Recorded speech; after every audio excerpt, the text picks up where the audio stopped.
بسم اللہ السلام علیہ رسول اللہ. ایک سوال ہمارے دارالفتاء میں واٹس ایپ میں یہ آ رہا ہے کہ حضرت سیدنا ابو بکر صدیق رضی اللہ تعالیٰ عنہ کے کیا فضائل ہیں اور آپ کی شانوں کے حوالے سے کیا روایات میں ملتا ہے، اور صحابہ کرام علیہ رضوان کیا فرمایا کرتے تھے. تو ابن حبان میں موجود ہے، مسند بزاز میں موجود ہے. حضرت عائشہ صدیقہ رضی اللہ تعالیٰ عنہ سے روایت ہے کہ حضرت سیدنا عمر بن خطاب رضی اللہ تعالیٰ عنہ ارشاد فرماتے ہیں کہ حضرت سیدنا ابو بکر صدیق رضی اللہ تعالیٰ عنہ ہم سب سے زیادہ نبی پاک علیہ السلام کو محبوب تھے، پیارے تھے، اور ہم سب سے بہتر تھے اور ہمارے سردار تھے.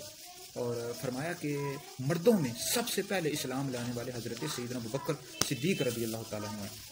اور اسی طرح طبرانی میں اور دیگر کتابوں میں موجود ہے. حضرت سیدنا عبداللہ ابن عمر رضی اللہ تعالیٰ عنہ سے روایت فرماتے اول من اسلم ابو بکر، فرمایا مردوں میں سب سے پہلے جو بندہ اسلام لے کر آیا وہ حضرت سیدنا ابو بکر صدیق رضی اللہ تعالیٰ. اس سے دیگر صحابہ سے بھی کئی روایات آئی ہیں، اور یہ آپ کی شان بھی ہے کہ حضور علیہ السلام آپ سے سب سے زیادہ پیار کیا کرتے تھے.